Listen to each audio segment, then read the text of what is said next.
Real life और real life बहुत different है। भोजपुरी बवाल में बवाल हो रहा है, बहुत कुछ बाहर आ रहा है, सबको दिख भी रहा है कि कौन रियल है और कौन रील बना रहा है। आम्रपाली दुबे जी के बारे में क्या कहेंगी आप? आम्रपाली जी बहुत अच्छी है और हमारी अच्छी बहुत को एक्टर, मेरी को एक्टर है और बहुत अच्छी है वो। शो पे इतना अच्छा नहीं दिखाया गया मैम। अब देखिए, एक नॉर्मल सी बात बताऊंगी, रियल लाइफ और रियल लाइफ बहुत डिफरेंट है ना। सो मेरे ख्याल से अगर हम लोग घर में कोई मेहमान आता है, हम लोग घर में कैसे रहते हैं और जब मेहमान आता है तो फिर कैसे रहते हैं, बहुत ज़मीन आसमान का अंतर हो जाता है, क्योंकि सबको हमें दिखाना भी होता है कि हम लोग बहुत अच्छे हैं। तो पूरी बवाल वाला कंट्रोवर्सी बस वहीं तक सीमित है, गलत नहीं है। क्यों नहीं आएगा? भोजपुरी बवाल में बवाल हो रहा है, बहुत कुछ बाहर आ रहा है, सो आप लोग देखिए उसको तो और आप लोग को मजा भी आ रहा होगा। बहुत सारे लोग हैं जो बहुत अच्छी अच्छी चीजें बता रहे हैं और सबको दिख भी रहा है कि कौन रियल है और कौन रील बना रहा है, कौन एक्ट कर रहा है और कौन रियल है। सो आप लोग को बहुत अच्छे से देख ही रहे हैं। तो वो सिर्फ दिखावा है क्या मैडम वहाँ पे?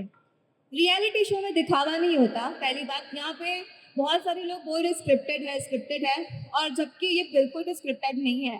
और जहाँ तक मैं देख रही हूँ, हर एक चीज़ वही हो रही है जो सब लोग फेस कर रहे हैं। कुछ लोग एक्ट कर रहे हैं, कुछ लोग रियल हैं, कुछ लोग की अलग अलग कहानियाँ हैं। सो यहाँ पे सब दिख रहा है एंड पीपल आर जजिंग। और मुझे लगता है कि सबसे सर्वोपरि मेरे लिए पब्लिक है, हमारी ऑडियंस है, जिन्होंने मुझे बनाया है, जिन्होंने इन सबको बनाया है। अगर ऑडियंस नहीं है तो फिर हम लोग कुछ भी नहीं है, वही हमें देखती है, व्यूज़ उन्हीं से आते हैं। हम लोग होंगे तो 1 होंगे, 4 होंगे, 10 होंगे, 50 होंगे, लेकिन इतनी सारी जो जनता है करोड़ों में, वो देख रही है, मतलब पब्लिक से हम लोग है ना। और आप लोग भी आपको लेकर जो आपके को एक्टर के प्रति आपका नजरिया, क्या कभी आपने एक्सपेक्ट किया था कि ऐसे आपके बारे में ऐसे सोचते हैं ये लोग रियलिटी शो से पहले? और जैसे कि आप लोग ने देखा होगा, मेरा एक क्वेश्चन था जो काम से स्टार्ट हुआ था, शायद आप लोग ने वो नोटिस किया होगा। मैंने काम की बात की थी और एंड तक मैं बस काम के लिए लड़ रही हूँ। मैं किसी के निजी जीवन के ऊपर मैंने कोई बात नहीं की है, और अगर कहीं भी है तो सामने से जब मेरे ऊपर आया गया है तो उसके बाद मैंने लायक और औकात का जवाब दिया। अदरवाइज मुझे मेरी औकात नहीं दिखाते तो शायद मैं भी उस बात पे जवाब नहीं देती। पर मैम जो क्वेश्चन और जो एलिगेशन आपने लगाया है वही सेम एलिगेशन आपके ऊपर भी लगाया गया है। राइट। तो उस पर क्या तो उसके भी मैंने जेन्युइन रीज़न दिए हैं।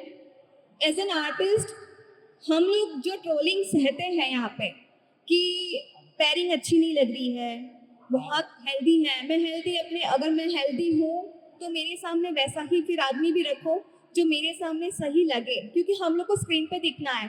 पर्सनल लाइफ में हम लोग कैसे भी रहे, वो पर्सनल लाइफ है, वो कैमरा के सामने नहीं आ रही है। तो एज पर मेरे जैसे मैं एक्ट्रेस हूँ तो मुझे ऐसा लगता है कि स्क्रीन पे हम लोग अच्छे दिखे ताकि पब्लिक को भी पसंद आए। तो मुझे ऐसा लगता है कि मुझे मेरा पॉइंट ऑफ व्यू रखना बनता था और मैंने वही रखा।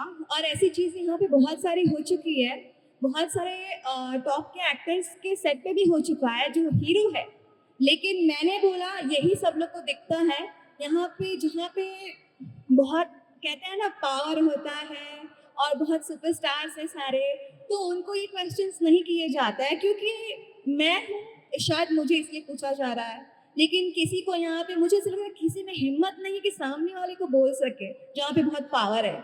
सो मैंने ये चीज़ देखी है, जहाँ पावर होता है वहाँ पे क्वेश्चंस नहीं होते हैं, वहाँ पे बस मक्खन मलाई चलती है। बट जहाँ पे ऐसा लगता है कि हाँ ये लड़की सामने ज़्यादा बोल नहीं पाएगी तो वहाँ पे क्वेश्चंस चालू हो जाते हैं, एलिगेशंस चालू हो जाते हैं। बट ऐसी चीज़ें मेरे साथ भी बहुत हुई है और कई एक्ट्रेसेस के साथ भी हुई है। प्रभात खबर.com, विश्वास वही, रफ्तार नहीं।